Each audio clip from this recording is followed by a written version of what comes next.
ನಮಸ್ತೆ, V S ಕಿಚನ್ಗೆ ಸ್ವಾಗತ. ಇವತ್ತು ನಾನು ಬೇಸಿಗೆಗೆ ತಂಪಾಗುವಂಥ ಹೆಸರುಕಾಳು ಜ್ಯೂಸು ಮಾಡೋದು ಹೇಗೆ ಅಂತ ತೋರಿಸ್ಕೊಡ್ತಾ ಇದ್ದೀನಿ. ಬೇಕಾಗಿರುವ ಸಾಮಗ್ರಿಗಳು: ಹೆಸರುಕಾಳು 1 ಕಪ್ಪು, ಬೆಲ್ಲ ಒಂದು ಅರ್ಧ ಕಪ್ಪು, ಸ್ವಲ್ಪ ಏಲಕ್ಕಿ. ಮಾಡೋದು ಹೇಗೆ ಅಂತ ನೋಡ್ಕೊಳ್ಳೋಣ.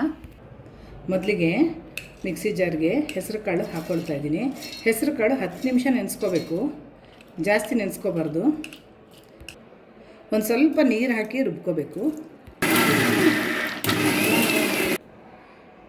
ಇದು ತುಂಬ ಒಂದು ಅರ್ಧ ಗಂಟೆ 1 ಗಂಟೆ ಎಲ್ಲ ನೆನೆಸ್ಕೋಬಾರ್ದು. ಒಂದು 10 ನಿಮಿಷ ನೆನೆಸ್ಕೊಂಡ್ರೆ ಸಾಕು. ಯಾಕೆಂದರೆ ತುಂಬ ಜಾಸ್ತಿ ನೆನಿಬಾರ್ದು.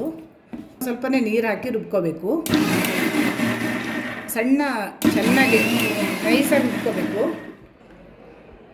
ಈಗ ಸಿಹಿಗೆ ಎಷ್ಟು ಬೇಕೋ ಅಷ್ಟು ಬೆಲ್ಲ ಹಾಕ್ಕೋಬೇಕು. ನಾನೀಗ 1 ಕಪ್ ಹೆಸರುಕಾಳು ತೊಗೊಂಡಿದ್ದೀನಲ್ಲ, ಅರ್ಧ ಕಪ್ ಬೆಲ್ಲ ಹಾಕ್ಕೊಳ್ತಾ ಇದ್ದೀನಿ. ಸ್ವಲ್ಪ ಏಲಕ್ಕಿ ಪುಡಿ ಹಾಕ್ಕೋಬೇಕು. ಈಗ ಇದನ್ನು ನೈಸಾಗಿ ರುಬ್ಕೊಳ್ತೀನಿ. ಬೆಲ್ಲನೂ ಹಾಕ್ಕೊಂಡಿದ್ದೀನಿ. ಚೆನ್ನಾಗಿ ನೈಸಾಗಿ ರುಬ್ಕೋಬೇಕು. ಈಗ ಸಣ್ಣ ರುಬ್ಕೊಂಡಿದ್ದೀನಿ. ಈಗ ಇದಕ್ಕೆ ಇನ್ನೊಂದು ಗ್ಲಾಸಷ್ಟು ನೀರು ಮಿಕ್ಸ್ ಮಾಡ್ಕೊಳ್ತಾ ಇದ್ದೀನಿ.